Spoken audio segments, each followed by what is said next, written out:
Elf adalah ras fiksi yang populer dalam genre fantasi, dan sering digambarkan sebagai makhluk humanoid dengan telinga runcing. Mereka memiliki kecantikan juga ketampanan yang luar biasa dan umur yang panjang. Mereka sering dikaitkan dengan alam, sihir, dan keterampilan memanah. Meskipun banyak sekali subras elf ini, misalnya saja Sun Elf, Sea Elf, Wild Elf, Moon Elf, dan lainnya. Pada kenyataannya, bangsa elf ini mempunyai 3 subras besar yang mempengaruhi peradaban, pandangan, keahlian hingga sifat mereka. Ras elf yang satu bisa sangat baik dan terbuka, yang satunya sombong dan arogan, dan yang lainnya jahat dan kejam. Yang pertama adalah High Elf yang memiliki peradaban tertua. High Elf memiliki tinggi rata-rata 160–170 cm dengan tubuh ramping dan anggun, berkulit pucat dan halus. Rambut mereka berwarna pirang, ada yang berwarna perak. Beberapa di antaranya coklat terang. Mata mereka berwarna biru, hijau, atau ungu. High Elf dikenal cerdas, anggun, dan beradab. Mereka memiliki rasa estetika yang tinggi dan menghargai pengetahuan dan tradisi. Mereka menguasai berbagai macam sihir dengan kecerdasannya, baik itu light magic, semua elemen, nature magic, hingga dark magic. High Elf ini mempunyai sifat sombong dan arogan, cenderung memandang rendah ras dan bangsa lain, karena umur mereka yang panjang dan pengetahuan yang luas. Peradaban mereka adalah yang paling maju jika dibandingkan ras lainnya. High Elf membangun kota-kota megah yang terbuat dari batu dan kristal. Mereka sering membangun menara tinggi untuk mengamati dunia di sekitar mereka. Sistem pemerintahan mereka biasanya cenderung monarki dan hierarkis yang dipimpin seorang raja atau ratu. Meskipun begitu, mereka masih menjaga tradisi leluhur. Mereka adalah ras elf yang paling terbuka saat berhubungan dengan manusia dan ras lainnya, bersedia membaur dan berbagi ilmu pengetahuan. Mereka ahli dalam peperangan. Pada angkatan perangnya cukup berimbang antara pasukan infanteri, kavaleri, pemanah, dan pengguna sihir atau spellcaster. Mereka juga menggunakan alutista pelontar tombak, bolt thrower, atau sejenis balista. Makhluk mitologi yang menjadi pendukung militer mereka umumnya bersifat baik dan berwibawa, misalnya Sun Dragon, Moon Dragon, Star Dragon, Celestial Dragon, Giant Eagle hingga Griffon. High Elf bukanlah bangsa penakluk dan ekspansif. Dengan kata lain, militer yang mereka miliki cenderung bersifat sebagai pelindung atau defender, terutama untuk menghadapi rival mereka Dark Elf. Ras yang selanjutnya adalah Dark Elf yang brutal. Dark Elf memiliki tinggi rata-rata 170–180 cm dengan tubuh ramping dan atletis.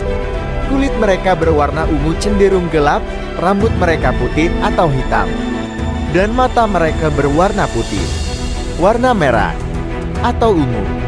Telinga mereka panjang dan runcing, dan mereka sering memiliki tato rumit di tubuh mereka. Dark Elf dikenal kejam, licik, brutal, senang memperbudak ras lainnya, dan haus kekuasaan. Mereka hidup dalam masyarakat matriarki yang brutal di mana wanita cenderung lebih brutal dari pria. Pemahaman mereka bahwa kekuatan dan kelicikan adalah yang terpenting. Sihir yang mereka kuasai adalah dark magic, elemen api, hingga shadow magic dan kematian. Dark Elf membangun kota-kota di tempat dingin atau di tempat yang tandus. Mereka membangun kota dan benteng pertahanan yang terbuat dari batu obsidian yang berwarna gelap. Tidak hanya itu, mereka juga membangun kuil-kuil besar untuk upacara pengorbanan dan menyembah dewa-dewi mereka yang kejam. Sistem pemerintahan mereka cenderung monarki dan hierarkis yang dipimpin raja atau ratu, tapi lebih egaliter jika dibandingkan High Elf musuh bebuyutannya. Mereka memiliki loyalitas dan kesetia kawanan yang buruk pada pemimpin dan temannya. Dark Elf cenderung ekspansif dan suka peperangan. Menyerang bangsa lainnya, menjarahnya. Kemudian memperbudak tawanan, sebagian dibunuh untuk upacara pengorbanan di kuil mereka. Berbeda dengan ras elf lainnya yang lebih mengandalkan pemanah. Pada angkatan perangnya mereka lebih mengandalkan pertempuran jarak dekat. Karena mereka memiliki kesenangan membantai dan mencincang lawannya. Mereka mempunyai infanteri, pasukan berkuda, pasukan panah, alutsista balista dan penyihir atau spellcaster. Makhluk mitologi yang menjadi pendukung adalah yang bersifat buas dan brutal. Misalnya Black Dragon, Manticore, Hydra, Harpy, hingga Medusa. Selanjutnya Wood Elf yang selalu mengambil sikap netral. Wood Elf memiliki tinggi rata-rata 150–160 cm. Mereka memiliki tubuh yang atletis dan gesit. Warna kulit mereka coklat keemasan atau zaitun. Rambut mereka biasanya berwarna coklat atau hitam, beberapa ada yang pirang. Mata mereka berwarna hijau, coklat, atau biru. Telinga mereka runcing dan sedikit lebih kecil daripada High Elf. Wood Elf dikenal ramah, baik hati, dan cinta damai. Mereka memilih tidak berpihak dan netral ketika terjadi peperangan antara High Elf dan Dark Elf yang tidak pernah akur. Mereka memiliki hubungan yang kuat dengan alam dan menjadi bagiannya, juga sangat menjaga tradisi dari leluhurnya.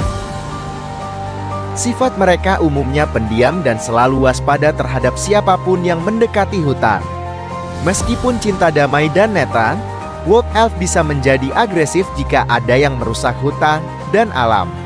Sedangkan sihir yang mereka kuasai adalah natur magik dan semacamnya. Mereka lebih suka hidup selaras dengan alam daripada membangun kerajaan besar.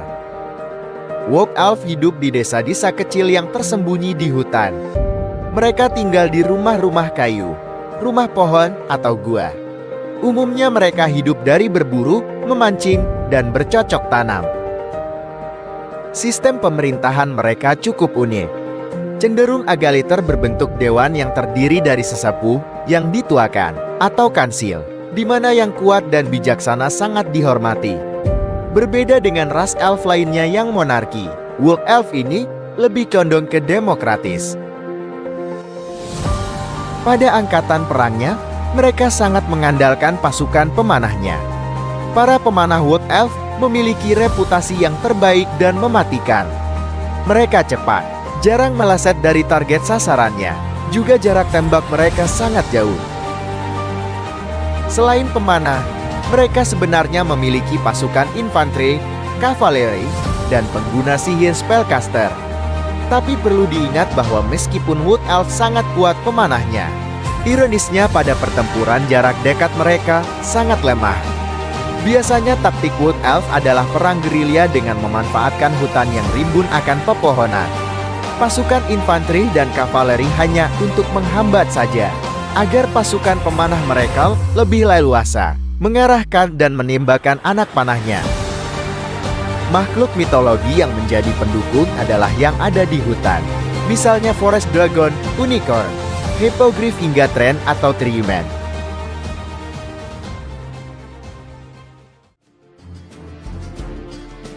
Semoga konten ini bisa menambah wawasan dan menjadikan kualitas hidup kalian jadi lebih baik lagi.